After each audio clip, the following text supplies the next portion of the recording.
La représentation nationale s'est également tablée sur les rapports de la Commission environnement, tourisme et ressources naturelles sur les auditions des ministres du portefeuille de l'environnement.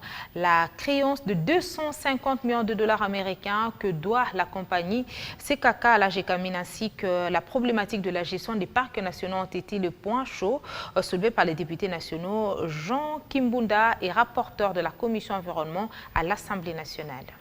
À la Sokimo, l'outil de production est quasi vétuste, inexistant. Et les différents partenariats auxquels la Sokimo a été, n'est-ce pas, arrogée ou assignée, il s'avère que ces partenariats n'ont pas produit les effets escomptés. Et la Sokimo, donc, n'a pas pu se relancer. Le seul partenariat qui a semblé marcher, c'est celui avec Barrick, donc Kibali Gold Mines, mais encore que là, nous avons un problème réel. Depuis 2018, Kibali Gold Mines doit près de 3 millions de dividendes à la Sokimo, qui ne sont pas encore payés.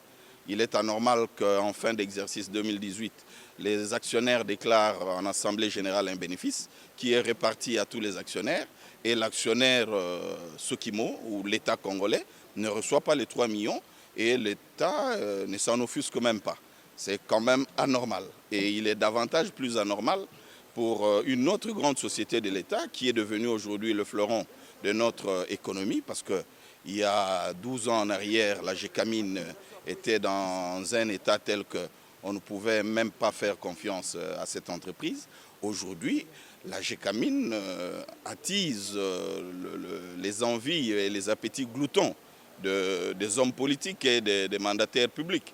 Cela signifie quoi? Cela signifie qu'il y a eu un travail qui a été abattu et vous avez un partenaire de la GECAMIN qui est en contrat avec la GECAMIN, qui décide de payer ce qu'il faut à la GECAMIN, près de 250 millions de dollars, mais c'est encore l'État, à travers ses services publics, qui demande aux partenaires de ne pas honorer ses engagements, de ne pas payer. Moi, je pense que si nous voulons mettre en œuvre la politique du président de la République, chef de l'État, nous devons arriver à aider les institutions de notre pays, les services publics de notre pays, à recouvrer les moyens qu'il faut et les mettre à disposition de l'État congolais. Et c'est ainsi que nous pourrons avoir un programme du gouvernement qui se met en place et pour le bonheur du peuple congolais.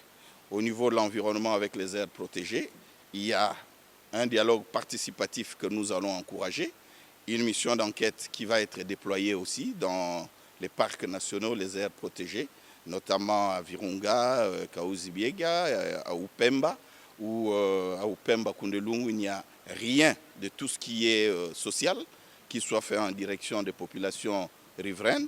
Nous pensons que toutes ces questions vont être passées en revue par les différentes commissions d'enquête qui seront mises en place. Donc bref, nous allons fouiner, travailler dans la comptabilité, dans la gestion de toutes ces entreprises publiques du domaine du secteur minier, à savoir l'AMIBA, la Sakima, la Sokimo, la GECAMIN et autres, de telle sorte que dans un bref délai, nous soyons en mesure de produire un travail pour la nation congolaise afin que ce travail-là puisse être utilisé et nous permettre ainsi de relancer nos entreprises. Parce que le gouvernement a besoin de l'Assemblée en tant qu'instrument de contrôle de son action et l'Assemblée a besoin du gouvernement pour mettre en œuvre le programme, son programme qui a été accepté par l'Assemblée nationale.